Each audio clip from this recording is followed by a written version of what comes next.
Welcome back to the VC3 News Update. First, in our local news stories, Caribbean nationals, including Vincentians, can expect safe, affordable, and reliable air travel services throughout the region. This country's Prime Minister, Dr. The Honorable Ralph Gonsalves, committed to this as he spoke recently during his presentation at the Eastern Caribbean Central Bank online series dubbed ECCB Digital Dialogues. The panelists discussed the impact of the COVID-19 pandemic on regional air travel, the liquidation of regional airline carrier LIATs, and the options and opportunities for air transport in the region. Dr. Gonsalves said he will continue to highlight the issue of having sustainable regional air transportation. The Prime Minister says regional airlines have already begun operating to fill the vacuum left by LIAT, which is expected to be liquidated in the upcoming weeks.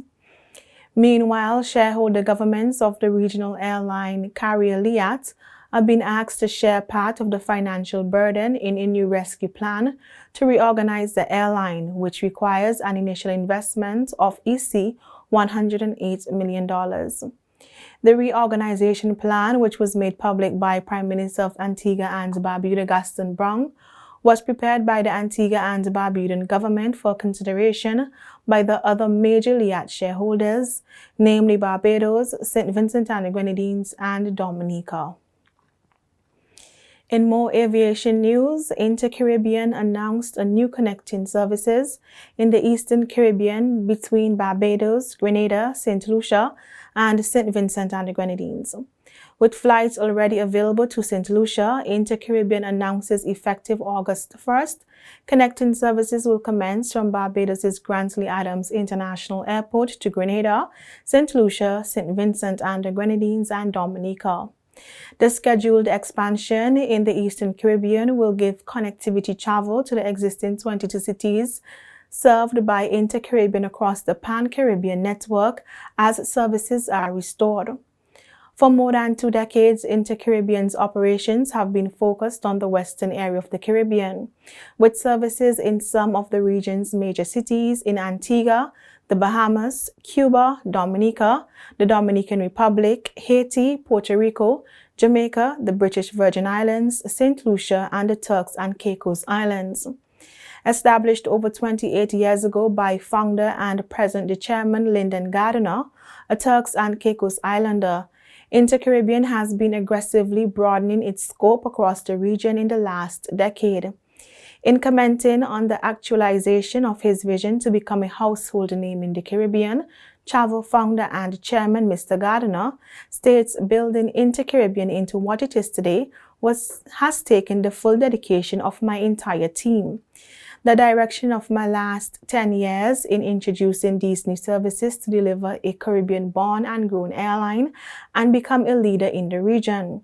It is my desire that every budding entrepreneur follows their calling and works towards their dreams.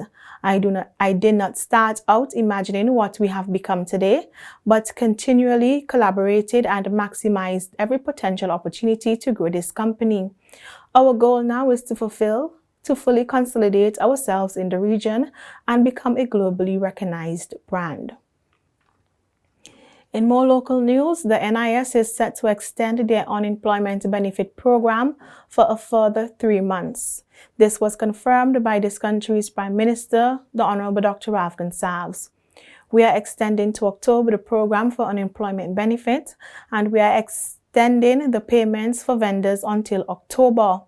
The 600 persons who are getting the help through public assistance, the $200 where they will be grandfathered into the public health system next year from January 1st in the new budget. They were already declared to be getting assistance up to December, but the others, which were at the end of July, is now going to end in October, Gonsalves said. The NIS's temporary unemployment benefit program was announced in April for persons whose employment was directly affected because of the COVID-19 pandemic. And finally, in our local stories, the Physical Planning Department in the Ministry of Housing is encouraging persons to follow the necessary guidelines when undertaking construction projects in the country. The advice came from engineer at the department, Desmond Pompey, during the face-to-face program aired on NBC Radio this morning. Mr. Pompey said the location chosen for new construction is one of the critical aspects of any new development, given the potential exposure to hazards. Mr. Pompey said all lands being converted for developmental purposes will be subject to planning approval. That's all local news stories. Next, regionally, 381 billion cubic feet of natural gas found in Trinidad and Tobago.